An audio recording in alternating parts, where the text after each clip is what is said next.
Madame, Monsieur, bonsoir, bon dimanche. Heureux de vous savoir à nouveau nombreux à regarder ce programme. Face à l'actu, vous le savez, c'est le rendez-vous de l'analyse, du regard croisé et des paroles vraies sur les grandes figures et les enjeux qui traversent notre société.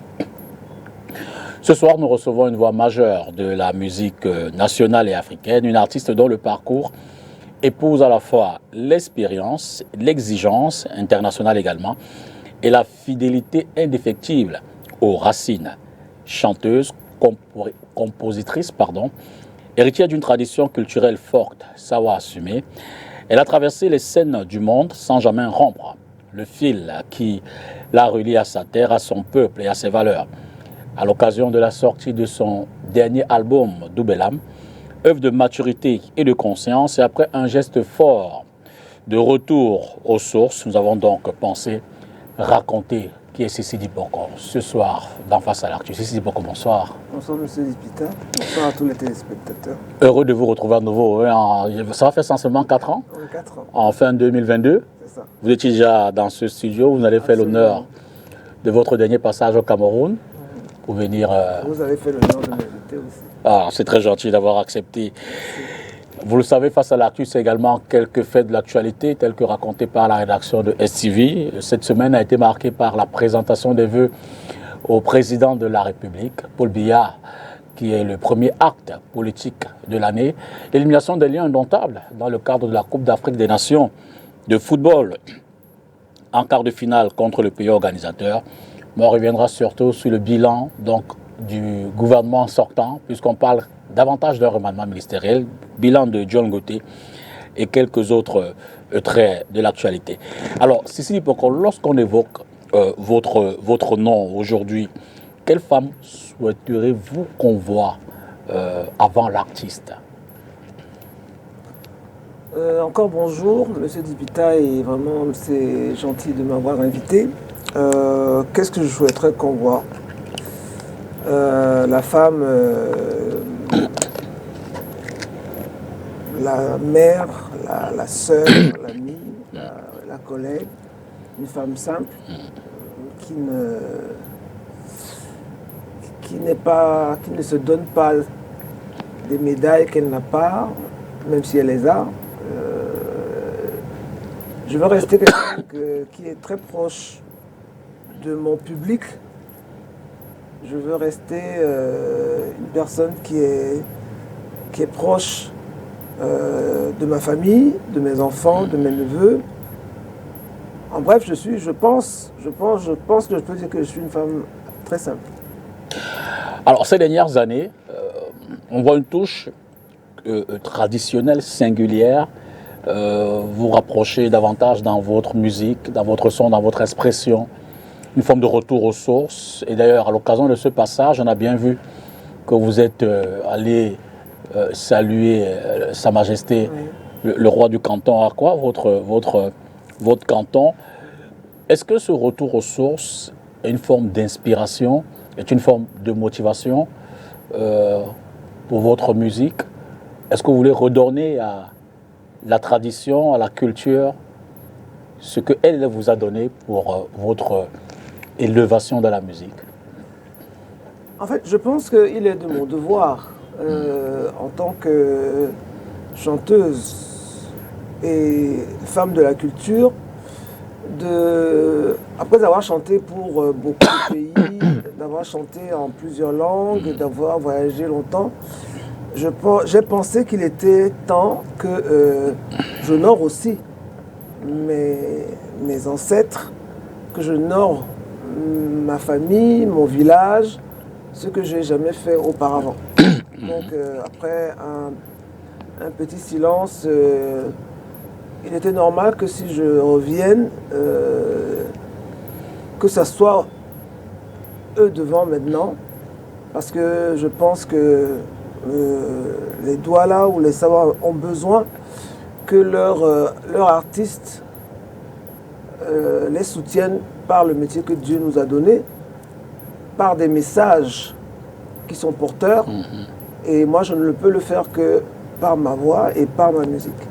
Mais au-delà, l'artiste africain a-t-il un devoir, un besoin de retour particulier vis-à-vis de ses racines? Je dirais oui. Je dirais oui. Moi, je pense que oui. Nous devons aussi, parce que nous venons quand même de quelque part. Nous ne sommes pas tombés d'un arbre et on s'est retrouvés quelque part. Nous venons d'un pays, d'une ethnie. Nous sommes un patrimoine. Nous sommes un patrimoine d'un pays et de notre culture. Donc nous nous devons, avant de célébrer, en ayant célébré les autres, nous devons à un moment donné, tu as dit tout à l'heure, un geste de maturité. Oui, moi je pense que dans ma maturité actuelle, je pense que j'ai un devoir. J'ai un devoir de me rapprocher de mes racines, j'ai un devoir d'honorer mes parents, mes grands-parents, qui ne sont pas n'importe qui, et de permettre d'être une voix, on va dire ça comme ça, d'être une voix qui peut rendre hommage à ce que nous sommes, les Douala, les Sawa. D'accord. Alors, vous êtes né fille unique parmi plusieurs garçons? Oui, j'ai été fille unique longtemps, mais après j'ai eu une petite sœur. Ah d'accord, donc vous avez grandi dans une ambiance qui a certainement dû forger votre singularité, qui c'est peut-être votre liberté, cette envie de vouloir faire entendre votre voix. Oui, tout à fait, c'est vrai. J'ai grandi entre 3 garçons et 2 garçons. D'accord. Donc je me retrouve un peu au milieu, voilà. Oui, et forcément, je pense que ça a influé sur l'éducation de ma mère, particulièrement, qui, anecdote, quand elle va acheter, parce que le jean, j'aborde le jean, j'ai grandi avec ça, c'est toujours en jean. Quand elle va acheter les vêtements pour ses garçons, elle oublie souvent que je suis une fille. Ah d'accord. Oui.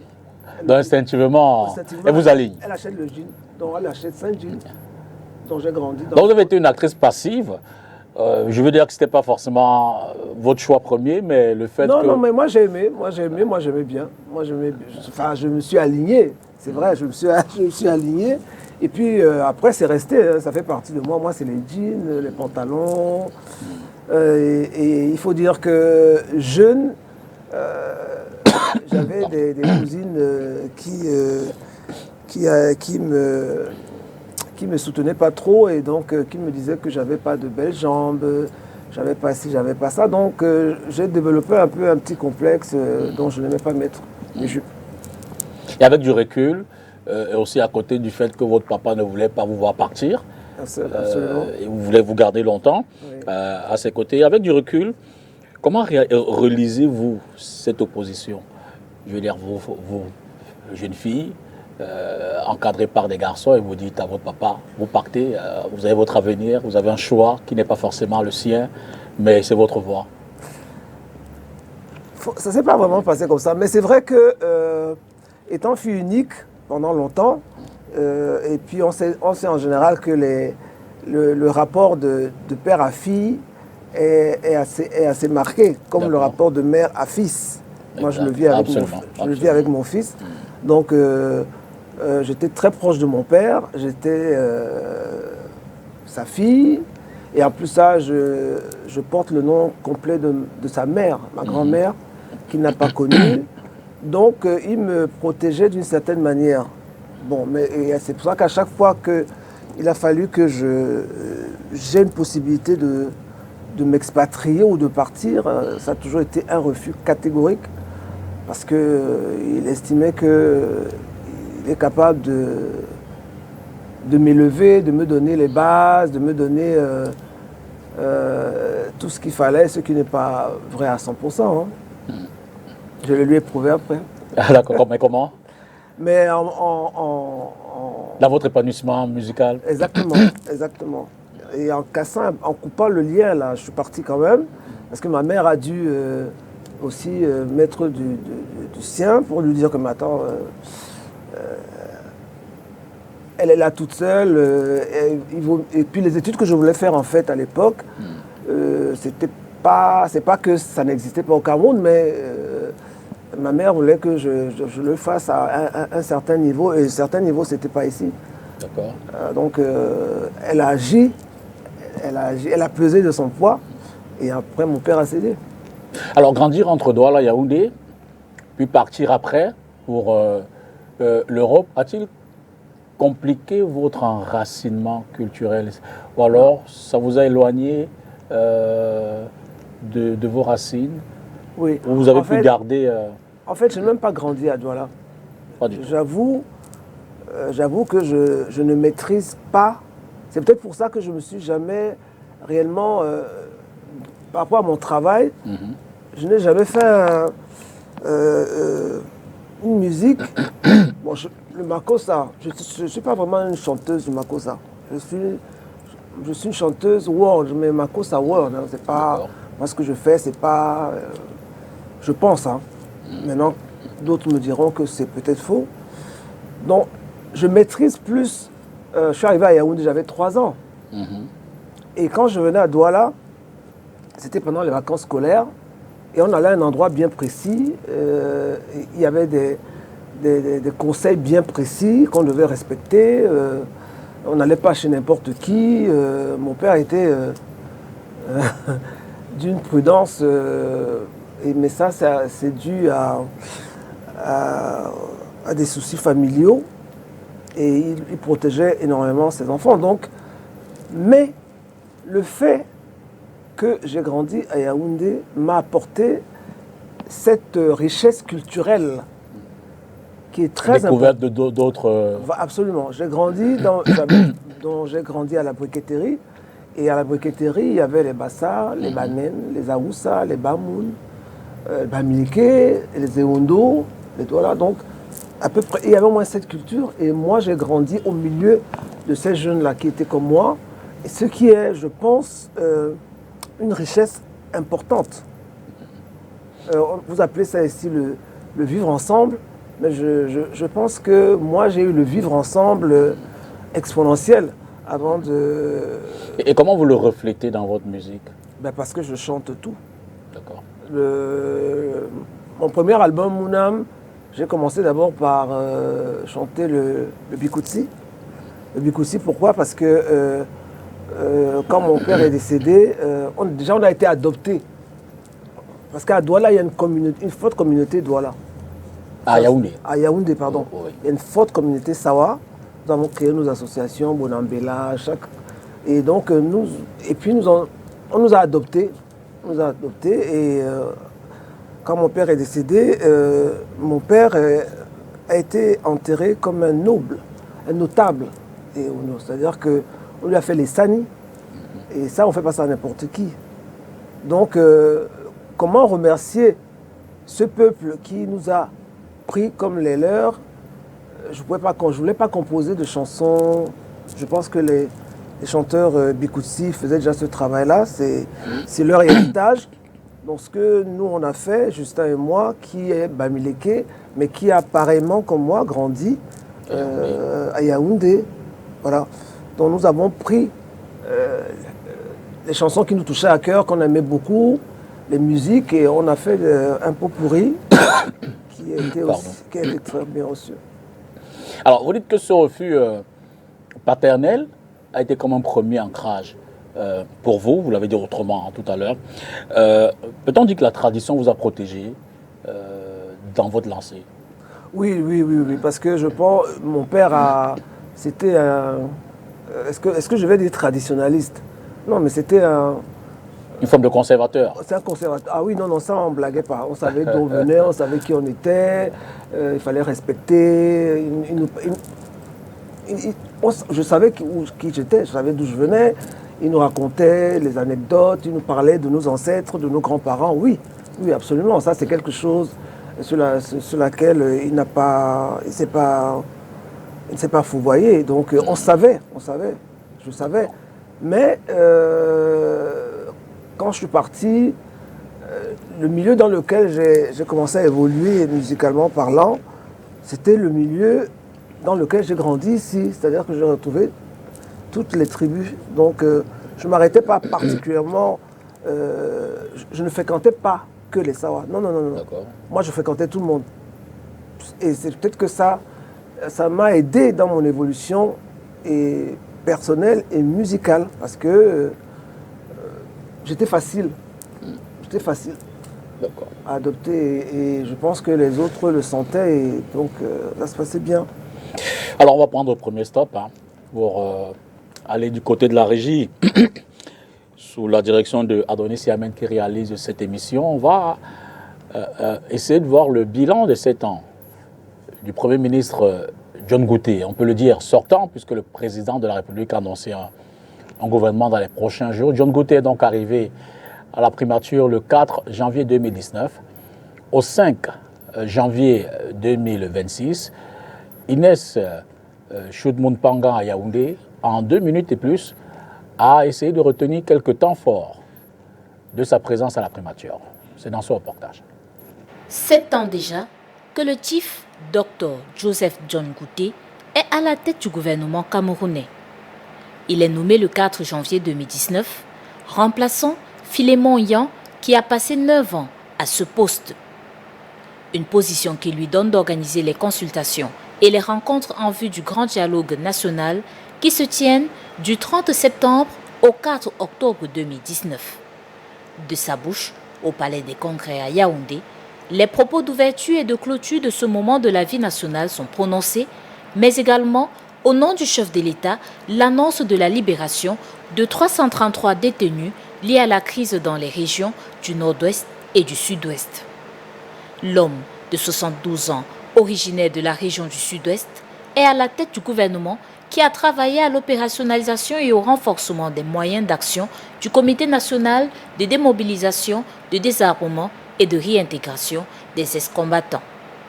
C'est également sous sa supervision que le Cameroun va faire face à la pandémie de la Covid-19, à la renationalisation de Eneyo, à l'organisation du championnat d'Afrique de football en 2021 et à la Coupe d'Afrique des Nations en 2023. Déjà éprouvé par une conjoncture économique, une crise sécuritaire due à Boko Haram d'une part et aux revendications sécessionnistes d'autre part, le gouvernement de John Gouté lance la stratégie nationale de développement 2020-2030. Elle ambitionne de favoriser une transformation structurelle de l'économie nationale et de promouvoir un développement inclusif. Le chef du gouvernement a jusqu'ici également survécu, entre autres, à la lutte des clans qui agitent le landerneau politique camerounais, aux revendications d'après-élection présidentielle de 2025, aux scandales liés à la gestion des fonds Covid-19, au pillage de l'or révélé dans un rapport de l'Initiative pour la transparence des industries extractives et au délestage. Décrit par des observateurs comme un homme réservé, Joseph John Gouté est issu d'une famille de notables. Il est le chef du village Bokongo-Wan dans le département du Ndian. Il est également membre du comité central du RDPC. L'histoire nous dira si le président le reconduira à son poste ou qui sait peut-être s'il sera simplement remercié au regard du travail qu'il aura abattu. On poursuit cet échange avec l'artiste de ce dimanche, Sissi Dipoko, nous fait l'amitié d'être dans ce studio pour se raconter. Vous affirmez, ou alors, je veux dire, de vous et de la musique, vous direz que qui allait vers l'autre? La musique est venue vers moi. Ah ça? Oui, oui. Comment ça? Parce que je n'avais pas pour projet de faire une carrière artistique. D'accord. C'est par un concours de circonstances qui a été après le début d'une grande carrière que je me suis retrouvé dans la musique en allant dans un studio où mon cousin Bill Loco était en train d'enregistrer une chanson, Miel Lambo, et je me baladais avec Vicky Edimo. Et donc je suis allé, il avait besoin d'une voix grave. J'étais là, j'ai porté main forte à ses choristes. Et après, je suis parti. On a continué notre chemin. Et seulement, la chanson a très, très, très bien marché en France. D'accord. Très bien marché. Et donc, Manu étant un professionnel et a une oreille très, très exercée, en revenant de la Côte d'Ivoire, a trouvé une chanson Sawa, chantée par un Sawa, les chœurs en Sawa, je veux dire ça, ou en Douala, parce que je ne sais pas si Sawa et Douala, il y a quelque chose là-dedans. Et il a demandé à rencontrer donc surtout les choristes, parce que lui, à l'époque, il travaillait beaucoup avec les choristes européennes et antillaises. D'accord. D'où il avait toujours ce problème, parce qu'il n'y avait pas l'accent. Absolument. Donc, quand il a entendu cette chanson, il a demandé à nous rencontrer et nous sommes allés chez lui, il nous a fait passer une audition. Moi, j'ai été retenu.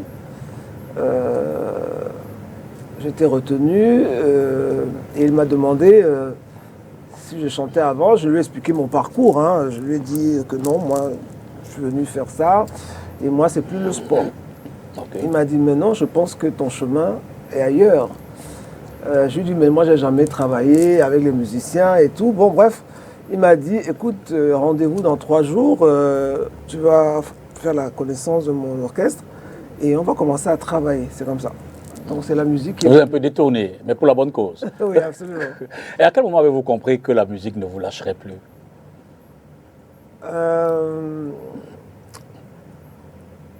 Faut dire que dans mon parcours,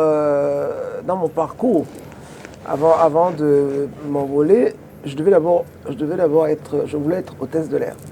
D'accord. J'ai fait le concours, je l'ai eu. Ah d'accord. Mon père a refusé. Mon père a refusé, il a fermé, il a dit jamais hôtesse de l'air parce que il avait une idée des hôtesses de l'air. Donc j'ai pas pu être hôtesse de l'air. J'ai continué ma vie et quand il s'est avéré que je devais donc repartir, ça aussi, il a mis un frein. Même. Donc, comme j'ai expliqué auparavant, ma mère a dit non, ça suffit. Ce qu'elle veut faire, elle peut le faire que là-bas. D'accord. Parce que c'était quand même des études d'interprétariat à un niveau quand même assez élevé. Je voulais travailler dans les grosses sociétés, non. On appelle ça société, non. L'ONU, les organisations internationales. Je voulais vraiment être traductrice à ce niveau-là. Donc, le meilleur endroit, c'est d'aller... je devais aller aux États-Unis. Bon, finalement, donc, je suis parti. Donc, mais seulement, entre-temps, j'ai fait la rencontre avec le grand Manu et je me suis donc découvert ce talent caché. Ce talent qui était caché, que je ne... Qu'il allait chercher pour le... Oui, parce que lui, je pense que quand il a vu, quand j'ai chanté avec lui, quand j'ai commencé à répéter, il a senti cette... Il a vu ça. D'accord. Alors, je vais prendre de court quelques notes de cette première chanson qui a marqué l'esprit de Manu. Vous en ferez quelques-unes, des notes. Là, maintenant. Moi, j'ai commencé avec les chansons de Manu. Mon âme est venue... je n'étais plus avec Manu, donc je ne sais pas ce que... laquelle tu veux que je chante. La toute première. La mienne. Non, vous étiez en studio avec Loco. Ah, Neni Lambo. Oh, quelques notes. Neni Lambo, oh oh. Neni Lambo, mbamona timbi, jene Lambo. Musa mama langweyamba. Ulupumandoki, mubomba wenge, banabole sonne. Voilà qui est dit. Cela dit, on va poursuivre cet échange. C'est vraiment, ça rappelle quand même, ça date aussi. Ça date. Hein? Ça date. Alors, en quoi son exigence artistique a-t-elle donc forgé votre curiosité? A-t-elle contrarié votre plan de vous dire, je vais plus être interprétatrice? Et vous vous êtes dit, je me jette. Si Manu le pense. Il y avait 2 points cruciaux. D'accord. Comme j'ai dit, je voulais être hôtesse de l'air. Ça veut dire que j'adore les voyages. J'adore les découvertes, j'adore les rencontres. Et ça, il y avait ça chez Manu. La deuxième chose, c'est que je découvrais quelque chose, un monde, ou alors une passion, oui, que je ne connaissais pas, mais qui m'enchantait. Qui m'enchantait parce que la musique elle dormait en moi et Manu l'a fait éclore. Et puis bon, les rencontres que je faisais, les participations avec des grands artistes, parce que ça, évidemment, avec chanter avec Manu, c'est chanter avec des grands artistes du monde. Et après ça aussi, la rencontre avec mes collègues, mes frères, c'est-à-dire les chanteurs camerounais, du Makossa notamment, et du Bikutsi aussi, puisque j'avais la chance d'avoir cette possibilité-là de chanter et le Makossa et le Bikutsi. Et au fur et à mesure que j'avançais dans ce travail-là, j'ai fait des rencontres.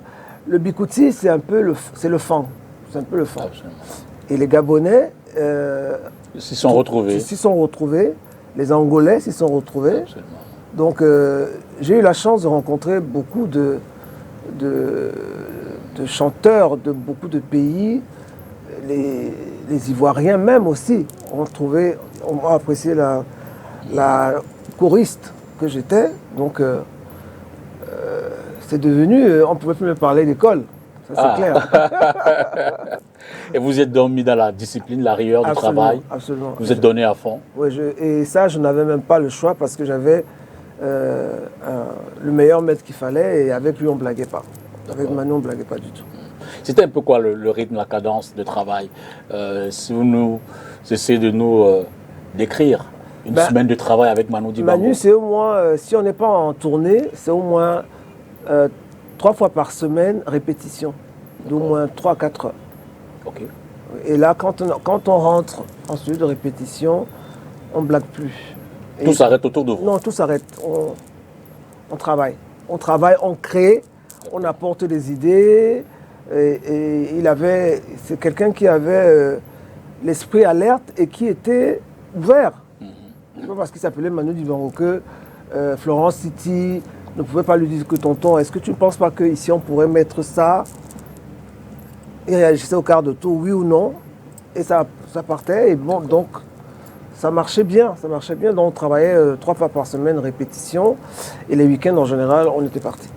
Mais il avait cet encadrement, ce schéma qu'il a dessiné de ne pas faire autre chose. Alors, une chanson autre qu'un lien avec votre origine. Oui, Manu, c'est un Camerounais. C'est un Camerounais d'abord et c'est un Africain après. Manu aimait son pays, Manu aimait ce qu'il était. La preuve, jusqu'à son départ, il n'a jamais eu de passeport autre que camerounais. Bon, évidemment, le Cameroun lui a donné un passeport diplomatique, les autres, la France lui a donné un passeport diplomatique, mais Manu n'a jamais voulu changer de passeport. Par rapport à moi ou à Florence, qui avait... Parce que c'était pratique pour nous d'avoir le passeport par rapport au visa et par rapport au voyage qu'on faisait. Absolument. Mais lui, comme il avait ce passeport rouge-là, il n'avait aucun problème. Donc Manu était totalement camerounais. Oui, je confirme. Que reste-t-il aujourd'hui de cette école de Manu Dibango en vous, dans votre musique, dans votre façon d'être, dans votre façon de créer? Reste Doubelham. Reste Doubelham. En fait, nous qui sommes passés par l'école de Manu, on n'a pas droit à l'erreur. On n'a pas droit à l'erreur parce que ce serait salir. Vous dites que vous êtes toujours, je veux dire, son image est collée à la vôtre. Oui. Ce sera toujours... oui, absolument. Ça serait salir sa mémoire. Si je décide maintenant de faire le mbolé, il ne comprendrait pas. Absolument. De là où il est, il ne comprendrait pas. Et ça marchera d'ailleurs pas pour moi parce que je ne sais pas le faire, je ne saurais pas le faire. C'est pour ça que souvent avec ma collègue Beko Sadé, moi je lui dis, ma soeur, vraiment, je ne sais pas comment tu fais pour faire le rap. Moi je ne peux pas. Je peux pas. Je reste dans ma culture. Et puis la langue de Douala, c'est une très belle langue. La langue de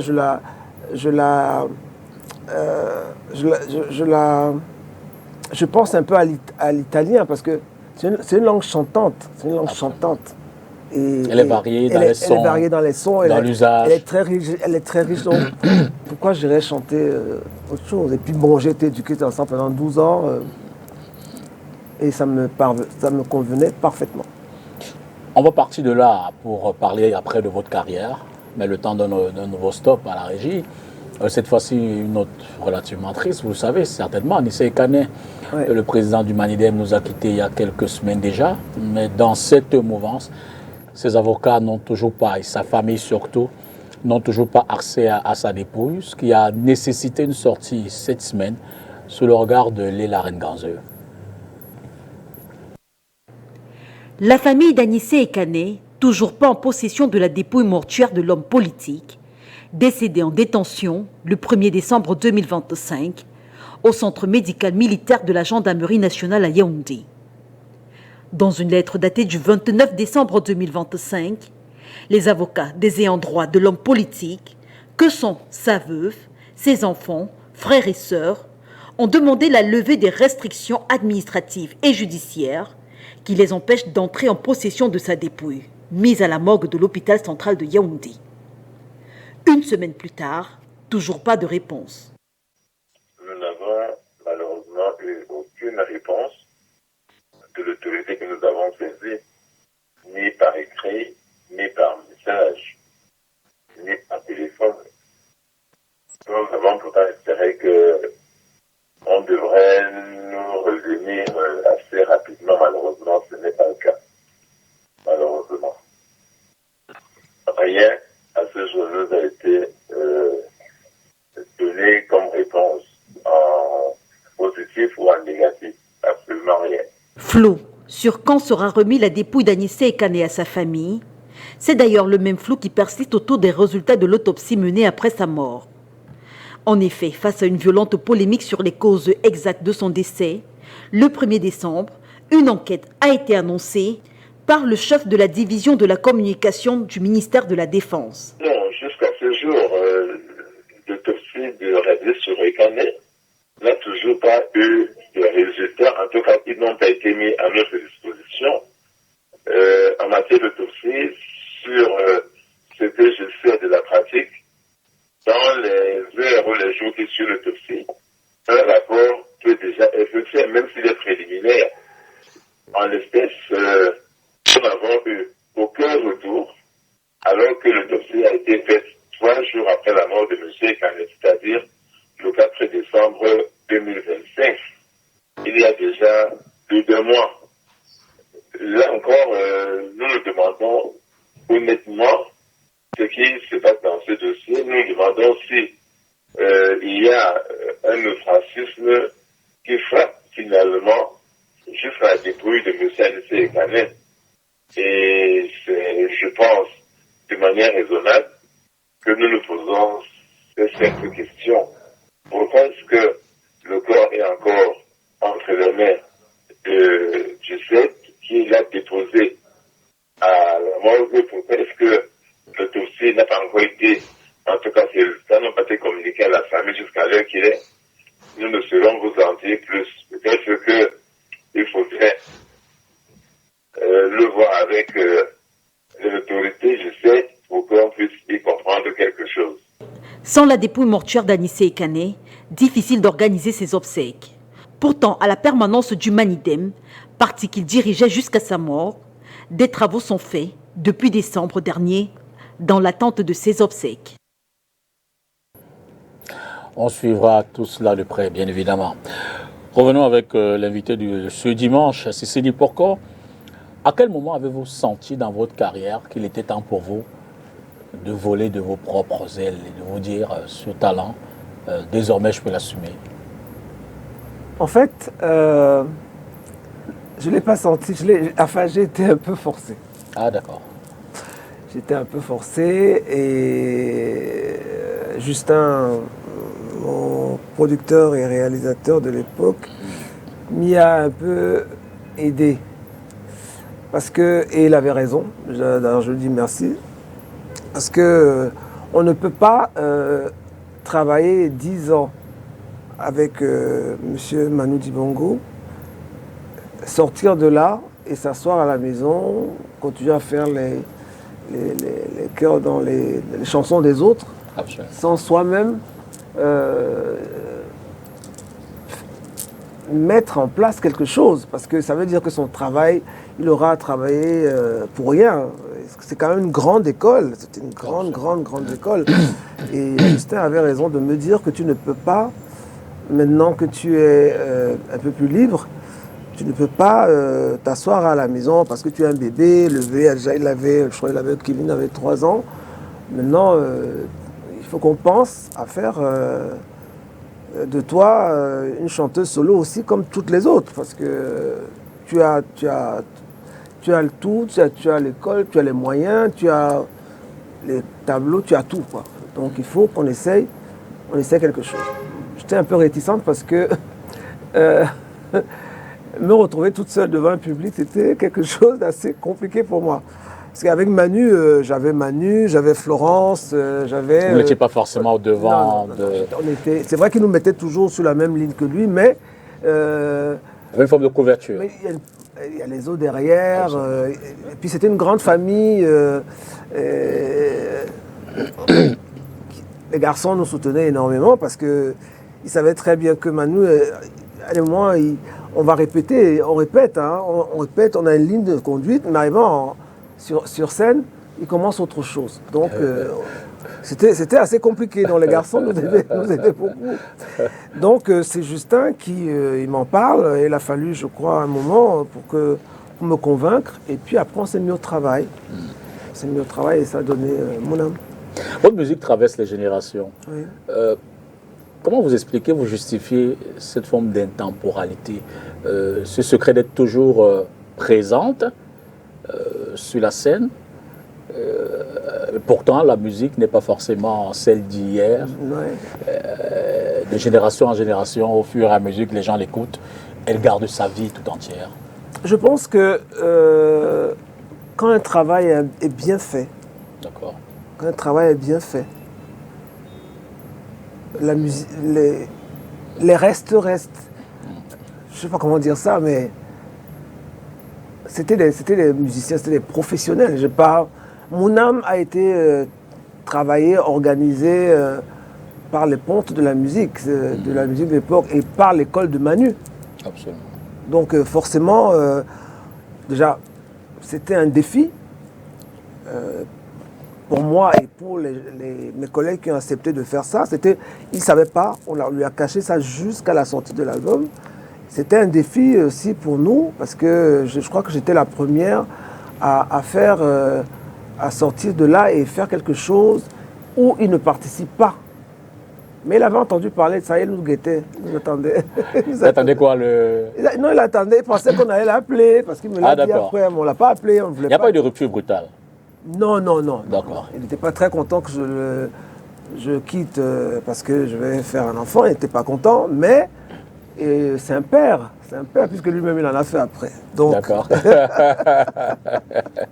Alors, le Makossa connaît beaucoup de mutations aujourd'hui.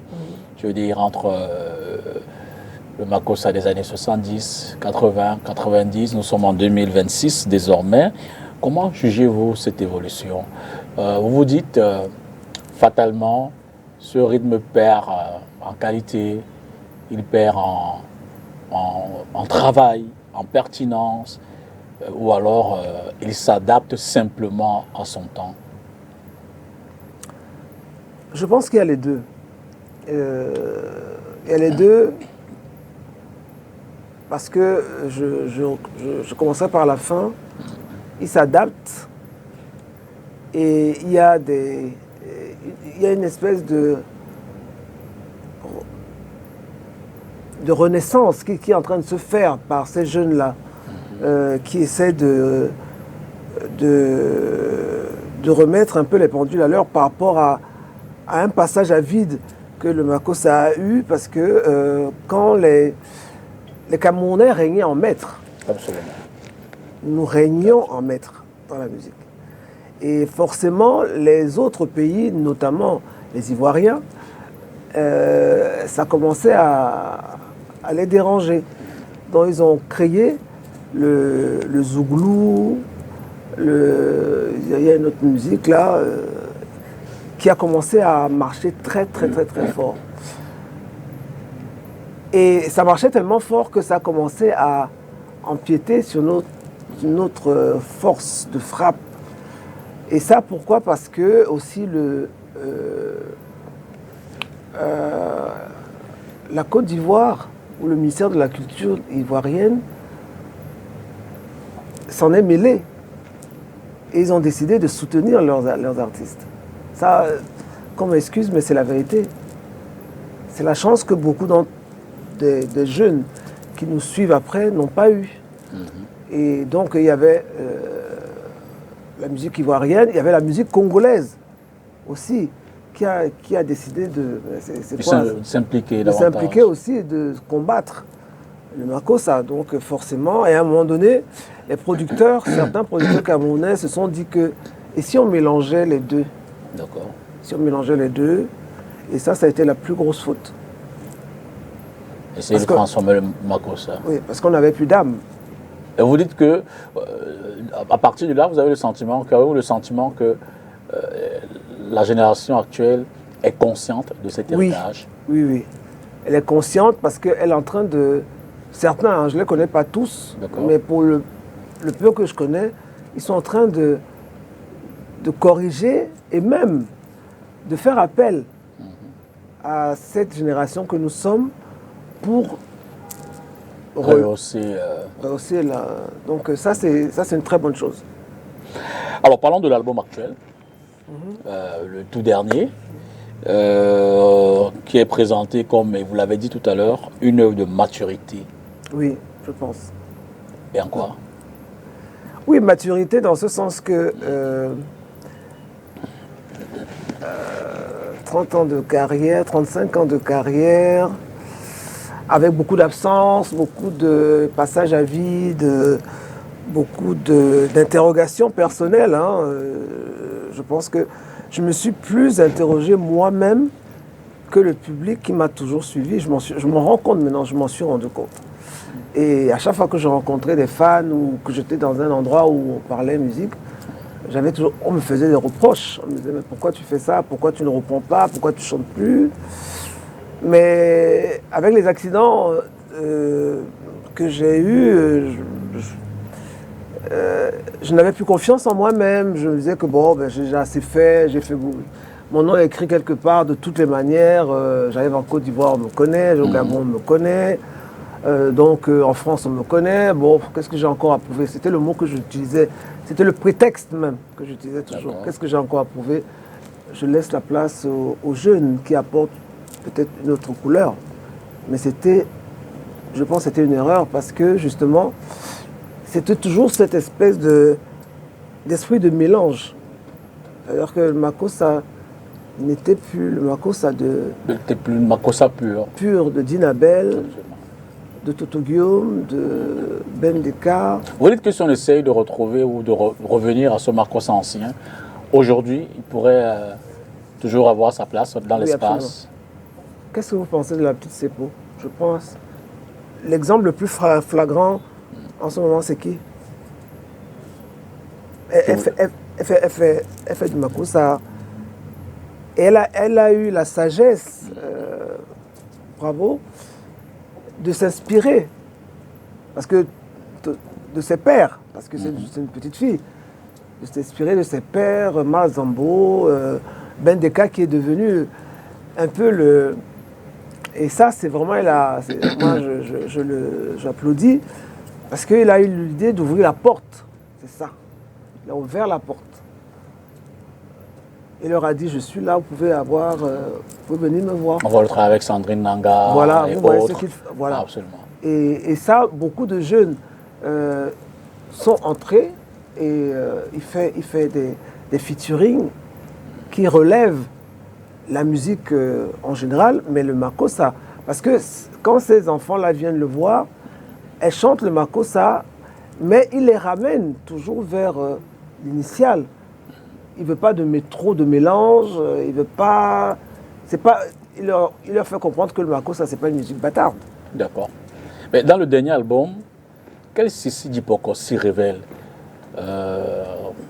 Qu'est-ce que vous apportez en plus? Ou alors, quel côté, quel pan du vôtre d'abord, du vôtre culturel, du vôtre humain, vous essayez de ressortir à travers cet album?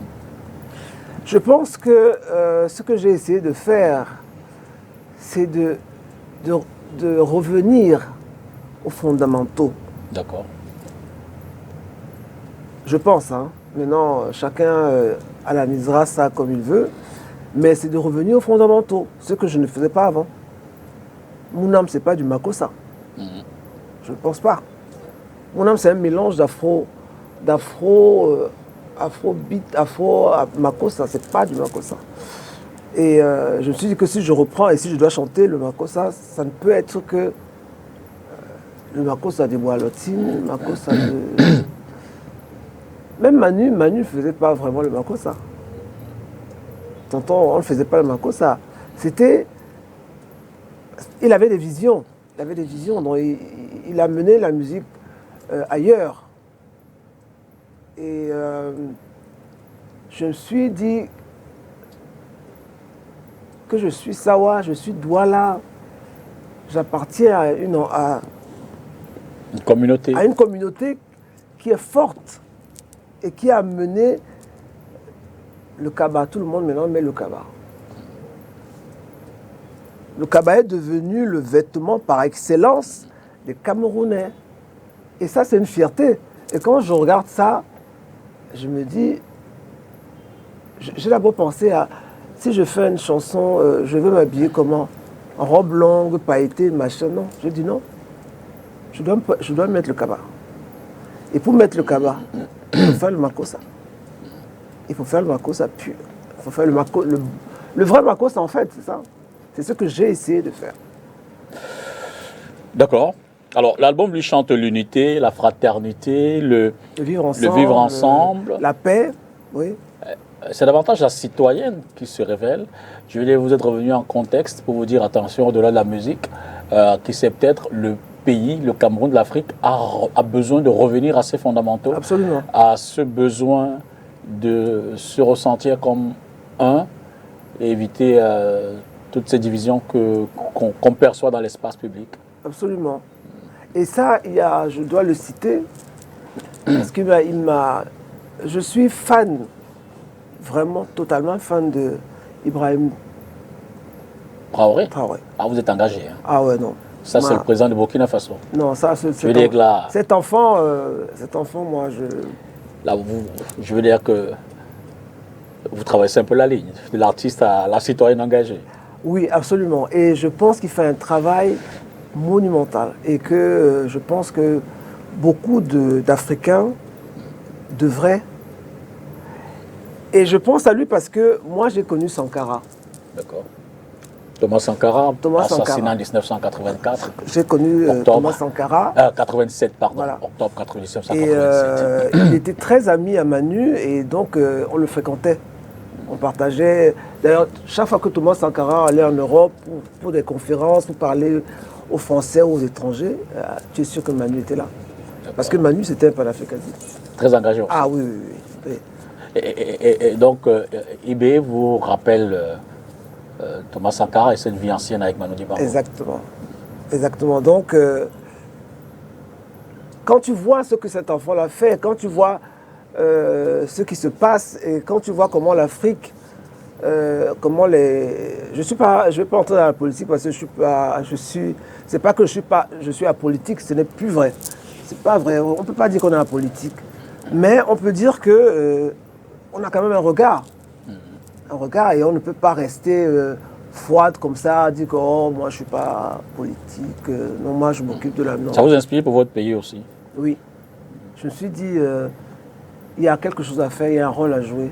Parce que même pour relever la musique camerounaise, on doit s'impliquer politiquement. À un moment donné, j'ai même pensé rentrer dans un parti pour être député artiste. Ah oui, je pense à ça, hein. Sérieusement. Et qu'est-ce qui vous a... Non, c'est pas le moment. D'accord. Alors, En même temps, dans votre album, on découvre une forme de mélange, Makossa, Bikutsi, un peu d'afro-pop dans le projet. Oui. Ça vient d'où, tout ça? Ben, de mon parcours. Vous résumez tout en un. Voilà, c'est mon parcours. C'est mon parcours. Hein. Quand on me connaît, quand on connaît mon histoire, on entend tout. On entend tout dedans. Vous me donnez l'impression que dans cet album, vous avez fait une forme de résumé. Et du coup, j'ai une crainte pour dire que ce n'est pas le dernier. Ah, là, je me suis piégé en fait. Ah, voilà. Vous rejoignez ma crainte. Oui, ah ben tu as parfaitement raison, je me suis, excuse-moi de te tutoyer, mais je pense que je me suis piégé. D'accord. Parce que si j'arrête, là je vais recevoir les foudres. Ah oui, ça c'est certain. Ça c'est sûr que si je ne continue pas, si je la porte là que j'ai ouverte, si je continue pas, mais et j'en parlais hier soir avec un jeune ami qui est pasteur, qui était un grand chanteur, il s'appelle Emmanuel. Il me dit, ok, Doumbellam c'est bien, maintenant la suite c'est quoi? Exact. Il faut avoir l'astuce de pouvoir rebondir. Vous y pensez déjà? Ah non, je suis obligé. Je suis obligé. Je suis obligé d'y penser parce que c'est bien, ça se présente, ça marche bien, ça se présente bien, mais après Doumbellam, je fais quoi? Je dois aller vers d'autres cieux en restant au Cameroun. Et là, c'est ma grande interrogation en ce moment. Je fais quoi? Parce qu'il faut apporter autre chose. Le Makossa, c'est là, il y a des chanteurs de Makossa qui vont sortir, qui vont faire des choses. Mais qu'est-ce que je vais apporter de plus? Mon retour va ramener quoi? Mon retour va faire quoi? Absolument. D'accord? Il faut un génie créateur. Ah, et là, ça, c'est mon... J'ai pas dormi hier soir hein, parce qu'il m'a pris la tête pendant 1h30. J'ai dit, mais oui, mais... Il me dit, non, c'est bien, sors de là. D'accord. Maintenant, tu dois implémenter Cécile Dipoko, nouvelle, qui apporte quelque chose à la musique. Réfléchis-y. Je vais y réfléchir, parce que c'est un grand musicien, mais il est pasteur. Je vais y réfléchir, mais commence déjà à y penser. Parce que tu ne vas pas t'arrêter à ça. Vous avez des pistes déjà? Je les garde pour moi. Oh, j'ai failli dire arrêtons l'émission. Si, forcément, j'ai... Parce que moi aussi, dans la musique, j'ai mes amours. Bien sûr. J'ai mes amours. Mais est-ce que je dois en parler? Est-ce que je dois... Je vais donner le nom d'un pays. Cuba. Toujours dans cet engagement citoyen. Cuba, ça mène quelle musique? Là, c'est pas la rumba, non. La rumba, c'est en Amérique du Sud. C'est quelle musique, Cuba? Monsieur Dipita, c'est grave. Hein. Ben, je vous ferai repartir chez Mireille Grasse, qui a plus de culture en musique, qui certainement saura mieux vous titiller que moi là-dessus. Ben, c'est la salsa afro-cubaine. Ok. Moi, j'adore la salsa. Je l'ai pas assez. Et c'est là que vous voulez nous mener? Voilà. Mais...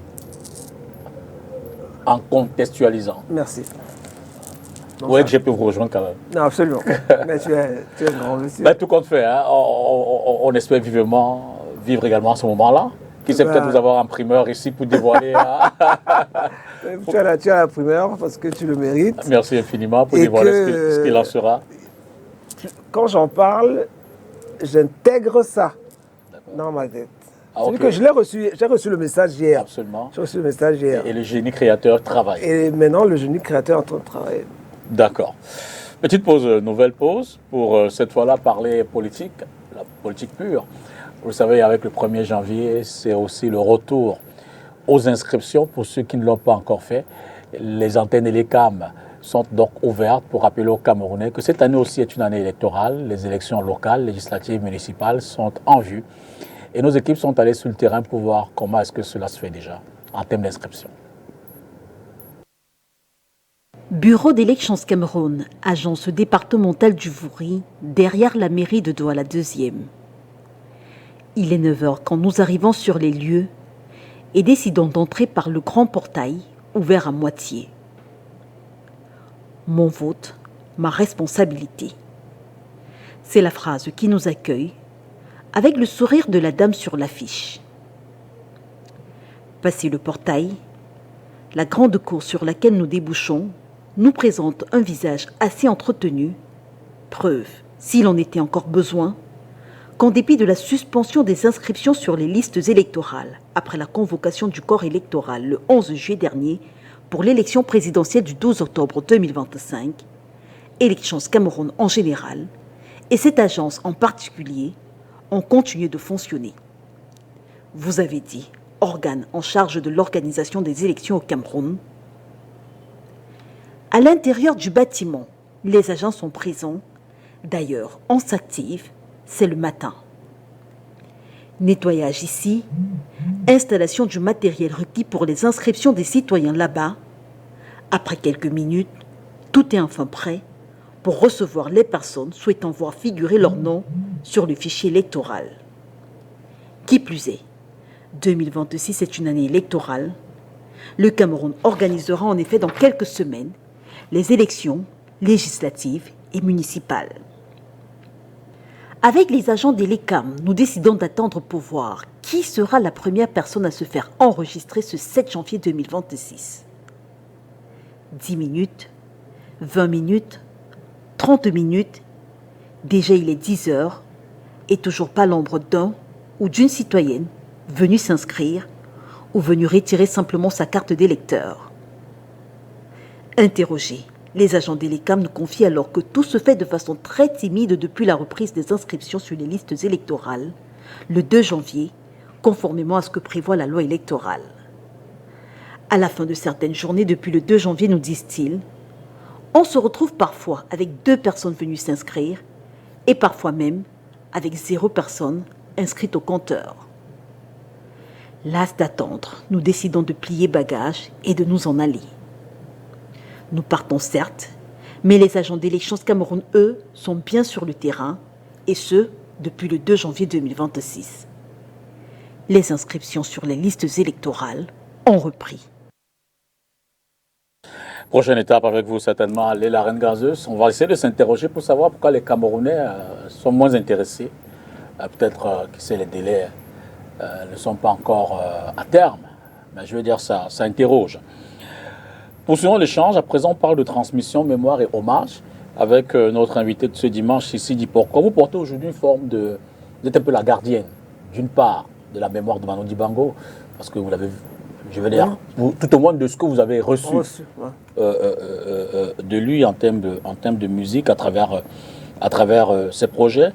Pour vous, est-ce un devoir, est-ce une mission où vous dites, vous l'avez reçu, vous avez l'obligation de donner aussi, de passer la main, de préserver tout cela?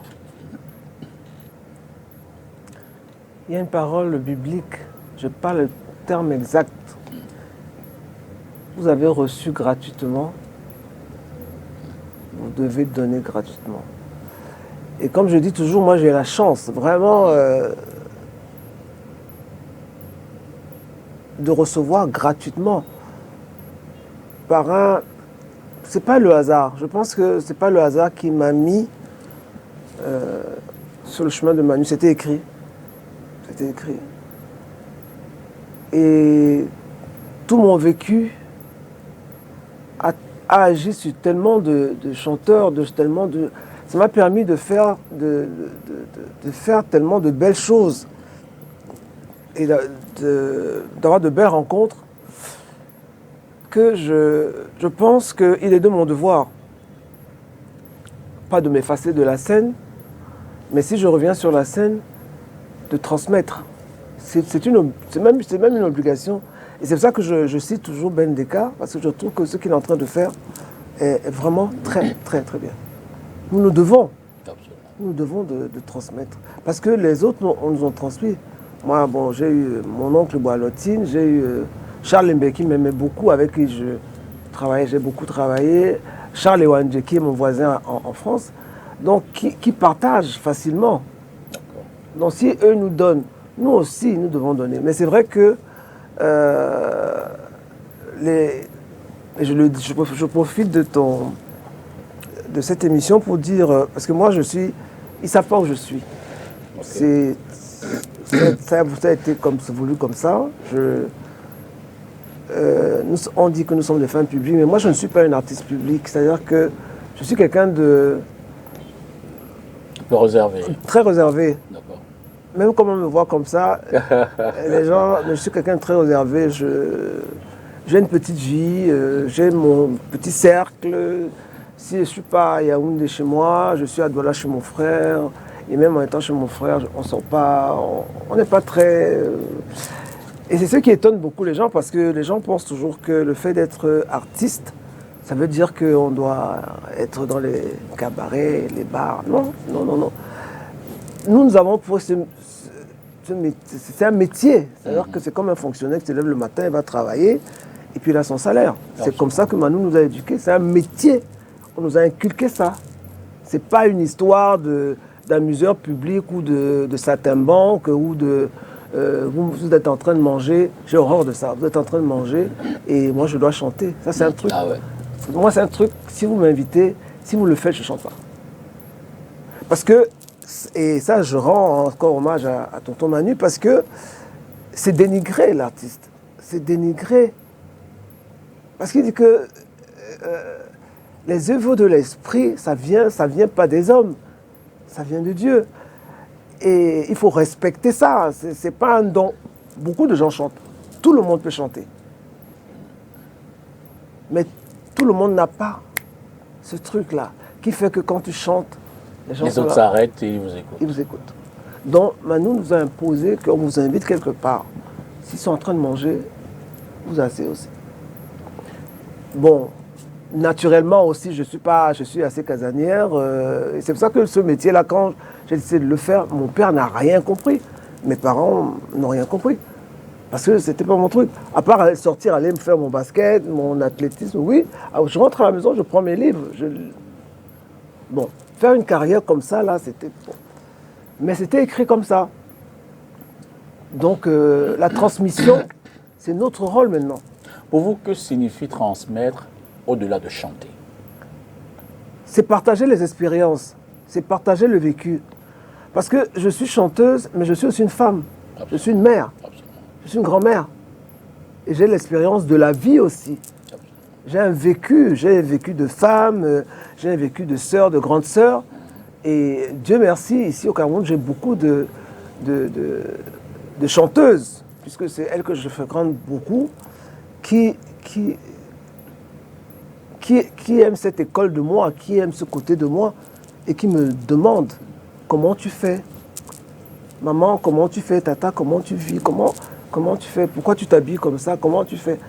Et ça, je suis très contente de ça, parce que c'est pas seulement l'artiste, l'icône.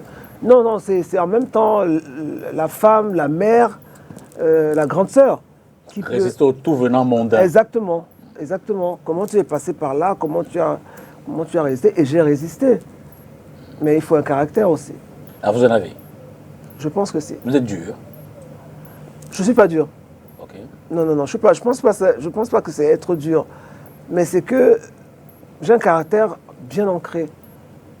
On ne m'achète pas n'importe comment. Vous ne vous laissez pas entraîner? Non, je ne me laisse pas entraîner.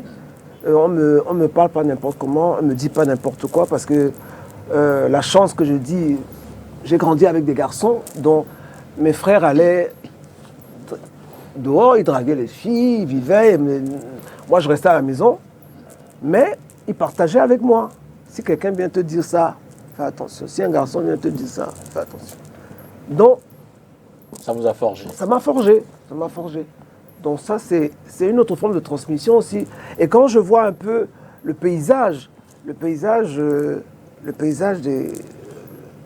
des artistes féminines, et la manière dont les hommes, les promoteurs, les hommes qui ont les moyens se comportent avec elles, je suis révolté. Donc j'ai aussi cette transmission à faire, que ne vous laissez pas avoir. Si vous avez un talent, le talent là ne vient pas d'eux. Le talent là, il est en vous. Tout ce dont vous avez besoin, c'est d'un accompagnement. Et ça, le Cameroun ne le fait pas assez pour les chanteurs. Selon vous, pourquoi est-il difficile pour nous de célébrer durablement nos icônes culturelles, musicales, tous ceux qui, dans la mémoire collective, quand même, ont réussi à impacter à travers leurs œuvres, leurs créations? Je vais être très clair là-dessus. Je pense que pas le public populaire, hein, mais il y a un public qui nous voit comme des concurrents. Je m'explique. Quand un chanteur est invité quelque part et qu'il a une prestance et qu'il est mignon, chanteur, quand je dis chanteur, c'est femme comme homme. Dans la salle, il y a un public Bien sûr. mixte. Et que ce soit les hommes, que ce soit les femmes, il se dégage une espèce d'attirance qui va forcément gêner le partenaire. Vrai ou faux? Absolument. Merci. Donc, nous devenons des... nous sommes dangereux. Donc, si on peut nous écraser, si on peut nous empêcher d'évoluer ou d'avancer, eh ben, ceux qui ont les moyens en profitent. Mais pourquoi ça? Je veux dire, que nous manque-t-il pour que ce soit ici comme ailleurs? Ailleurs, on voit bien que les figures qui impactent, les figures culturelles, je prends la culture dans l'ensemble, hein, au-delà de la musique, sont célébrées, On n'a pas de politique culturelle. simplement. L'artiste n'a pas de statut réel d'artiste. Et je sais que beaucoup de gens ne veulent pas que les artistes aient un statut. Maintenant, il y a une politique culturelle qui est là sans être là. Donc forcément, les artistes sont maltraités d'une certaine manière, oui.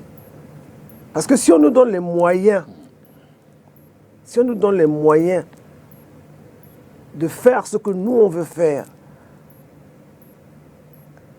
la musique camerounaise va exploser. Vous dites que la musique, la culture au Cameroun est donc un instrument de politique. On s'en sert en ce moment comme instrument de politique. Oui. Moi, je n'ai pas connu ça avec Manu. Mais je pense qu'en ce moment, justement parce que l'artiste est délaissé, il n'a pas les moyens de sa politique, les droits d'auteur, c'est au lance-pierre, on n'a même pas de salle de spectacle. On n'a pas de salle de spectacle, on n'a pas de salle de cinéma, on a des super stylistes ici au Cameroun, mais même eux sont misérés. On a des écrivains, ils sont misérés. Mais tout ce qui est culturel, je veux dire que on est misérés. Mais alors ceux qui sont plus en vue, c'est-à-dire les chanteurs, notamment, ça c'est les plus combattus. Parce que ils nous représentent comme des rivaux, mais on n'est pas rivaux. C'est notre métier, c'est notre couloir. Et on est là pour faire plaisir, on est là pour donner de la joie. La musique, c'est la joie, c'est le bonheur. La musique guérit. En France, il y a une chanteuse, il y a d'autres chanteuses qui, quand elle chante, elle s'appelle Le Roi. Quand elle chante, sa voix apaise. La musique, c'est pas une arme de guerre. La musique, c'est un bien-être. Malheureusement, nous, peut-être pas le Cameroun seulement, mais les gens jouent là-dessus. Et comme tu as dit tout à l'heure, en ce moment, ils en font une arme de guerre. Pour diviser les artistes, pour les instrumentaliser, et après pour les jeter. Et ça, je ne pense pas que ce soit très bien. Parlons donc des droits d'auteur, puisqu'on y est presque. Et ce sera la dernière ligne de notre émission. Vous, quand vous regardez la situation des droits d'auteur au Cameroun aujourd'hui, avez-vous des larmes qui coulent? Oui. Ce n'est pas les droits d'auteur, c'est une aide sociale. À ce point-là. C'est ce que moi je dis. Les droits d'auteur, c'est un calcul. Par exemple, logiquement, quand je passe à STV, quand je sors de chez toi, tu dois me donner un document que je dois signer. À partir de ce document-là, les droits voisins, on appelle les droits voisins, doivent me payer. Mon image qui passe à la télé doit être payée. Mais ça n'existe pas au Cameroun. Le droit à l'image, ça coûte. Parce que c'est tout ce que les artistes ont. Leur travail, les concerts, les partages que nous avons comme ça. Mais Bon, je ne vais pas non plus laisser croire que SCV ne les paye pas. On a beaucoup non, de non, choses. non, non, non, Non, je le dis, je le dis dis à non. haute voix. Non, Pas non, pour oui, vous absolument. heurter. Non, non, non. Voilà. Je sais que je sais très bien qui paye. Je sais. Voilà. STV paye. Non, il n'y a pas de problème. Mais c'est pour dire que si tous les médias avaient un peu de considération, donnaient un peu plus de valeur à notre métier et aux gens que nous sommes, évidemment, ce n'est pas leur faute à 100% parce que certains de nos collègues nous ont mis dans une espèce de panier où on mélange tout et ceux qui ont la chance de sortir la tête de l'eau, ben, ils s'en sortent. Mais ce n'est pas le cas pour tout le monde. Donc je disais tout à l'heure qu'il n'y a pas de statut de l'artiste au Cameroun. Il n'y a pas vraiment de politique culturelle. Il n'y en a même pas de politique culturelle. Je suis désolé. Et ça, avec ça, l'artiste va faire quoi? Il va vivre comment? Il va avancer comment? Il va produire comment? Si on arrête, si nous décidons, on ne pourra jamais le faire, si nous décidons, nous mettons tous ensemble, quand on décide que peut-être une fois par semaine, on demande à tous les médias, à toutes les radios, à toutes les télés, vous ne mettez plus de musique. Qu'est-ce qui va se passer? Vous dites qu'on ne pourrait pas le faire, c'est une façon de dénoncer aussi ce manque de solidarité entre vous. Je ne peux pas le faire. Parce que je vais nourrir mes enfants avec quoi? Bien sûr. Je vais payer mon loyer avec quoi? Bien sûr. Voilà. Alors concrètement, si vous avez des propositions à faire pour que les artistes soient mieux considérés en termes de droits d'auteur, qu'ils puissent en profiter, qu'ils puissent en vivre, schématiquement, ce seraient lesquels en termes de propositions? Quand une musique passe, et ça, quand une musique passe, par exemple, quand on passe chez vous, vous payez, vous savez, la CRTV le sait, quand une musique passe, par exemple, dans une télé ou une radio, c'est écrit, il y a des traces, voilà, il y a des traces, mais ce n'est pas fait partout. Et ce sont ces traces-là qui permettent qu'on calcule ce qui revient à chacun. Ce qui revient à chacun, ça ne se fait pas. Ça ne se fait pas partout.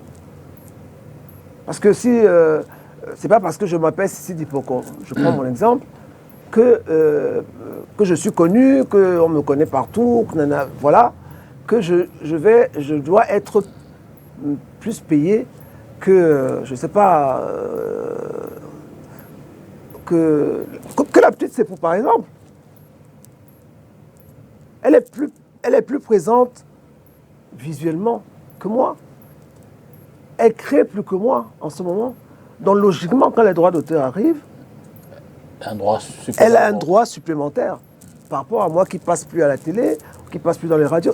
C'est automatique. Mais on n'a pas ces instruments-là. Alors, du haut de votre expérience,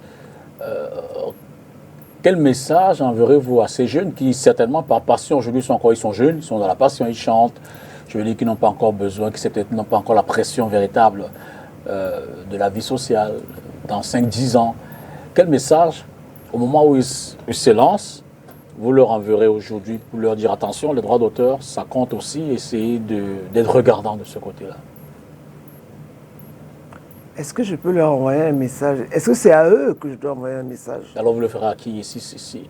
Et dans ce cas, parce que c'est pas eux qui font. Ils ne sont pas forcément responsables. C'est pas leur travail. Ils ne sont pas responsables. Je m'adresserai à notre maison mère, ministère de la Culture, des Arts et de la Culture. Je pense qu'il faut qu'ils se penchent réellement sur ce problème des droits d'auteur et des artistes et qu'ils fassent leur travail. qui permettent aux télés, aux radios de... Si, pourquoi pas, si on écrit pour pouvoir générer des droits d'auteur. S'ils ne le font pas, comment on paye à base de quoi? C'est ça que j'ai appelé ça du social. Pour l'instant, au Cameroun, c'est du social, c'est pas les droits d'auteur. Cela dit, on va prendre le dernier reportage et revenir pour dire quelques phrases et terminer cette émission. On va parler de la santé phytosanitaire. Vous le savez, ça concerne en général les plantes, mais les produits malheureusement utilisés font souvent mal également à la santé des humains. Et c'est un peu ce que résume Inès Pangan dans le reportage qui va suivre. Ce sont près de 90 dossiers de produits phytosanitaires et appareils de traitement en étude par les membres de la Commission nationale d'homologation des dites composantes agricoles. Parmi les dossiers, entre autres, 15 concernent des réexamens, 49 à homologuer à proprement parler, dont 28 sont des herbicides, 22 des insecticides, d'autres des némacides, des mollucides et des régulateurs de croissance. Parmi les conditions à remplir pour être sélectionné, l'accroissement des productions agricoles dans le respect et la protection de la santé de tous. La protection phytosanitaire est importante non seulement pour la santé humaine, la santé animale, la santé des plantes et la santé des sols, ce que nous avons communément l'habitude d'appeler une seule santé. Et donc pour assurer cette santé-là, il faudrait que les matières actives utilisées dans les produits phytosanitaires ne soient pas des matières qui portent atteinte non seulement à l'environnement, mais à la santé des animaux, des plantes ou des humains. Mais aussi le respect de la biodiversité et de l'environnement. Cette disposition est d'autant plus importante que nous venons de promulguer une loi sur la production biologique. Et la production biologique appelle à l'utilisation de produits qui sont en conformité avec la protection ou la préservation de la biodiversité, la protection de l'environnement et la sauvegarde de la santé humaine et animale. La 39e session ordinaire de la dite commission s'est réunie ce 6 janvier 2026 à Yaoundé. En 26 années d'existence, environ 2200 produits phytosanitaires ont déjà été homologués et 113 marques d'appareils de traitement certifiées. On va ressortir par là, Cécile Ipoko, nous sommes pratiquement arrivés au terme de l'émission. Vous aurez certainement un mot pour dire à vos fans, à ceux-là qui ont su accepter votre musique, la décrypter, l'aimer et toujours la garder à mémoire jusqu'au dernier album. Si vous avez quelques mots à leur dire. C'est un grand merci, c'est un grand merci à cette fidélité de 40 ans de Cécile Ipoko. Je m'en rends compte de plus en plus moi-même en ce moment parce que je reviens... Vous n'avez pas vu le temps passer? Non, pas du tout, pas du tout. Et vraiment, je me retrouve à des endroits, ils ne me connaissent pas parce qu'on ne connaît pas trop le visage de l'artiste. Mais quand tu lui dis « Yélélé », ah, c'est la maman si. c'est la maman si. Et ça fait énormément plaisir. Donc vraiment, je ne peux dire que merci. Merci. Continuez de me soutenir moi, de soutenir aussi les autres. Et on aura des combats à mener. Et on va certainement compter sur vous pour nous soutenir dans les combats, pour que l'artiste vive de son art et que la culture camerounaise retrouve vraiment ses lettres de noblesse, comme avant, quand je commençais. Merci à vous, Cécile Ipoko. Merci infiniment d'avoir pris quelques minutes pour nos téléspectateurs, surtout pour cette parole ancrée, exigeante, j'ai failli dire rare aussi, et profondément habitée par la mémoire de la culture nationale et la responsabilité artistique. À travers votre parcours, on l'a certainement vu, c'est toute une leçon qui se dessine. On peut embrasser le monde sans renier sa terre, viser l'excellence, sans trahir ses valeurs et durer sans jamais se renier C'était face à l'actu de ce dimanche. Demain, c'est lundi. D'emblée, je vous souhaite un excellent début de semaine. Bonsoir et à dimanche prochain.